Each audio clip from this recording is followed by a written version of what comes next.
ആയിരക്കണക്കിന് ആളുകൾ പങ്കെടുത്ത വളരെ ശാന്തമായിട്ടുള്ളൊരു കല്യാണം നമ്മുടെ കൊണ്ടോട്ടി റോസിയ കൺവെൻഷൻ സെൻറ്ററിലാണ് ഈ ഒരു കല്യാണം കൂടാൻ വന്നിട്ടുള്ളത്. ഇത്രയധികം ആളുകൾ പങ്കെടുത്തിട്ടും വളരെ കൂളായിട്ട് ഈ ഒരു ഇവന്റ് കൈകാര്യം ചെയ്തത് നമ്മുടെ പുത്തനത്താണിയിലുള്ള പാർക്ക് കാറ്ററിംഗ് ആൻഡ് ഇവന്റ്സ് ടീമാണ്. കൊണ്ടോട്ടി സയ്യിദ് മുഹമ്മദ് ഖലീൽ തങ്ങളുടെ 2 ആൺമക്കളുടെ വിവാഹമാണ് ഒരേ പന്തലിൽ വെച്ചിട്ട് പാണക്കാട് സാദിഖ് അലി ശിഹാബ് തങ്ങളുടെ കാർമ്മികത്വത്തിൽ ഇവിടെ അരങ്ങേറിക്കൊണ്ടിരിക്കുന്നത്.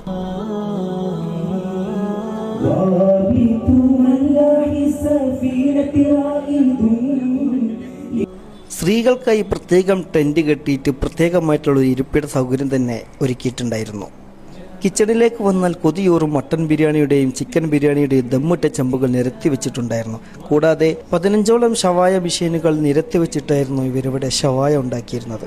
ബിരിയാണിയും ബ്രോസ്റ്റും എല്ലാം ഒന്നിനൊന്നും മെച്ചമായിരുന്നു. പാർക്കിന്റെ ഫുഡ് ആയതുകൊണ്ട് തന്നെ പ്രത്യേകം അത് എടുത്തു പറയേണ്ട ആവശ്യമില്ല. ഇവരുടെ അറേഞ്ച്മെന്റ്സ് പക്കയാണ് കേട്ടോ, ഒരു രക്ഷയില്ല. എന്തായാലും ഒരു 100+ മാർക്ക് നൽകണം ഈ ഒരു അറേഞ്ച്മെൻറ്റ്സിന്. ഇത്രയും വലിയൊരു പ്രോഗ്രാമാണ് ഇവർ യാതൊരുവിധ ബുദ്ധിമുട്ടുകളും ഇല്ലാതെ വളരെ കൂളായിട്ട് ഇവരിവിടെ സംഘടിപ്പിച്ചത്. സൽക്കാരത്തിന് വരുന്നവരുടെ മനസ്സും വയറും ഒരുപോലെ നിറക്കാൻ നമ്മുടെ പുത്തനത്താണിയിലുള്ള പാർക്ക് ഇവന്റ് ടീമിന് മാത്രമേ കഴിയുള്ളൂ. ഇതുപോലെ നിങ്ങളുടെയും അടിപൊളി പ്രോഗ്രാമുകൾ കളറാക്കുന്നതിന് വേണ്ടിയിട്ട് നമ്മുടെ പുത്തനത്താണിയിലുള്ള പാർക്ക് കാറ്ററിംഗ് ആൻഡ് ഇവന്റ് ടീമിനെ ഈ ഒരു കോൺടാക്ട് നമ്പറിലോ ഇവരുടെ ഇൻസ്റ്റാഗ്രാം പേജിലോ ബന്ധപ്പെട്ടാൽ മതി. താങ്ക്